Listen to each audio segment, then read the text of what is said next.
9 აპრილი ჩემთვის და ჩემი თაობისთვის იყო ერის გამოღვიძების პერიოდი. ამდენი ხნის დაგროვილი ჩვენში სამშობლოს სიყვარული თითქოს აფეთქდა ერთბაშად.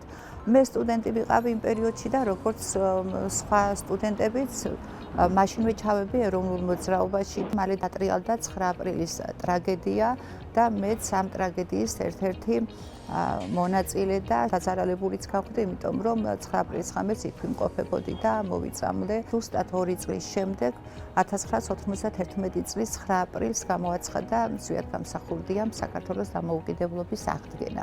მაშინ მეც მთავრობის სახლის წინ ვიდექი და სიხარულით ვიცეკვე კიდეც პირველგვარდიელებთან.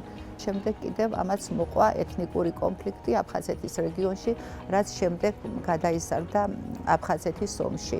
ეროვნული მოძრაობით დამუხტული ბიჭები შიშველი ხელებით წავიდნენ აფხაზეთის ომში. მეც ჩავედი აფხაზეთის ომში, სტუდენტი ვიყავი და წავედი მოხალისე ჟურნალისტად, რადგანაც ჟურნალისტიკის ფაკულტეტზე ვსწავლობდი. მთვარის შუქზე ვწერდი დღიურებს.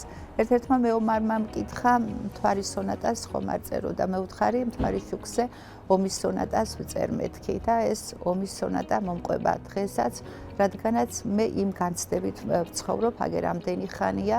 მუშაობ ვეტერანების საქმეთა სახელმწიფო სამსახურში უკვე 11 წელია და მიამაყება ის, რომ ვემსახურები ყველაზე ღირსეულ ადამიანებს. მშვიდობის ფასი მართლაც არაფერია. შემდეგ მე, როდესაც უკრაინაში ომი დაიწყო, მივლინებით ვიმყოფებოდი ჩვენი სამსახურიდან და იქ კიდევ ერთხელ ვნახე ომის საშინელება და გამიახლდა ზუსტად აფხაზეთის ტკივილი. მშვიდობას ვუცხრობ ჩემს ქვეყანას, ჩემ ხალხს და მთელს მსოფლიოს.